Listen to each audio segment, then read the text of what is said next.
Hello students, online classes में आप सभी का स्वागत है।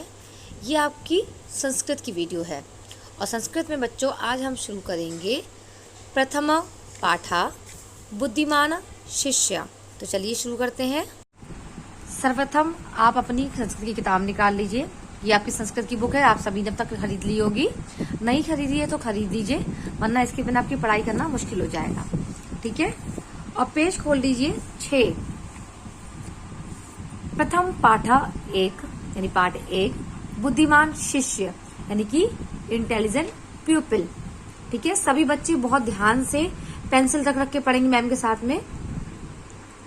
गंगा तीरे कौशल नगरे कोपी आचार्य एकस्मिन् आश्रमे स्व शिष्याभ्याम सह निवसति स्म। यानी कि गंगा तीरे यानी गंगा किनारे कौशल नगर में कोई आचार्य एक आश्रम में अपने शिष्यों के साथ रहता था।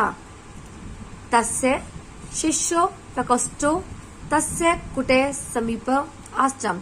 उसके शिष्यों के कमरे या कुटिया उसके ही समीप में थी। तयं वयोसी एका दीर्घ तू एका लघु आसीत्।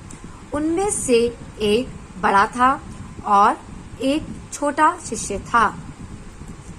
एकदा आचार्य तयो बुद्धि कौशल परीक्षार्थ ताभ्याम एकम रुपया दत्वा अकथयत्। एक बार आचार्य ने उनकी बुद्धि का कौशल की परीक्षा लेने के लिए उनको 1 रुपया दिया और कहा, इदम स्वकलम धनम, यह बहुत कम धन है।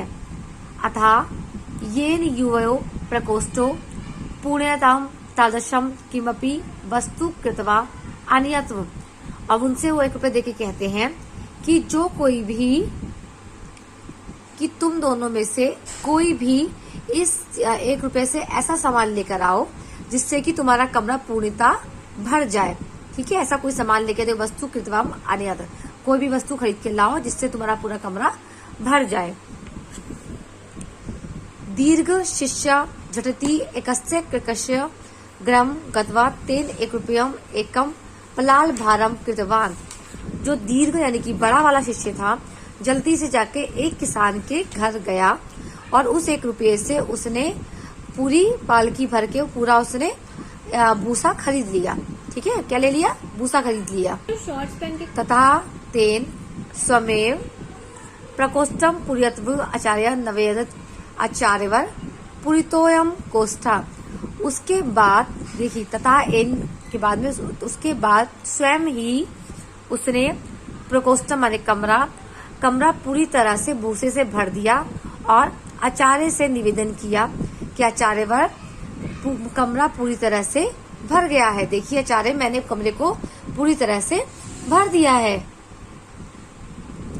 तथा विज्ञान आचार्य तस्मे अक्रुद्धायत अवदच्च।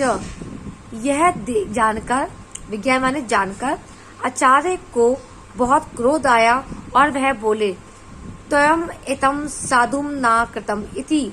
तुमने ऐसा अच्छा नहीं किया। साधु माने अच्छा, तुमने ये काम करके अच्छा नहीं किया। लघु शिष्य विपणम गत्वा दीपमिकम आनयत। छोटा वाला शिष्य ने उसी 1 रुपये में से जाकर क्या खरीद लिया? दीपक खरीद लाया बाजार से जाके, दुकान से। विपणम माने दुकान से दीपक खरीद लिया। सा तम प्रज्वलित प्रकोष्ठे निधाय आचार्य निवेदित। और तब उसने उसको कमरे के अंदर प्रज्वलित माने जलाया और आचार्य से निवेदन किया, आचार्यवर पुरितम तम प्रकोष्ठम इति। देखिए, यह कमरा भर दिया है। आचार्य हर्ष प्रकटित। आचार्य ने हर्ष माने खुशी प्रकट की और बोले, साधुम साधुम कृतवान त्वया। तुमने बहुत अच्छा किया, तुमने अच्छा काम किया। तदंतरम आचार्य से तस्मिन प्रीतिरदव वर्धत। इसके बाद, तदंतर माने इसके बाद, आचार्य की उस पर प्यार बढ़ गया, स्नेह बढ़ गया, उसकी मतलब तारीफ करने लगे, उससे ज्यादा लगाव करने लगे। तो बच्चों इस प्रकार से मैंने आपको पार्ट 1 की हिंदी अच्छी तरह समझा दी है और आपको ध्यान दिया होगा कि मैंने हिंदी को संस्कृत को किस प्रकार से रीडिंग किया है। एक एक शब्द को तोड़ तोड़ के आप अगर पढ़ेंगे तो आप भी पढ़ना सीख जाएंगे। कोई बहुत मुश्किल काम नहीं है संस्कृत को पढ़ना, ठीक है। अब आपका होमवर्क क्या होगा? आपका होमवर्क होगा ये शब्द जो आपको लिखे हुए हैं, जो भी दिख रहे हैं आपको, इनको आपको कॉपी में अपनी लिखना है, ठीक है। और लिखना भी है, साथ में आपको याद भी करना है। लेकिन एक बात का ध्यान रखिएगा, आपको संस्कृत लिखनी है और उसकी हिंदी लिखनी है, इंग्लिश नहीं लिखनी है, ठीक है। क्या नहीं करना आपको? इंग्लिश में नहीं लिखना है, सिर्फ संस्कृत की हिंदी में ही इसको आप लिखेंगे।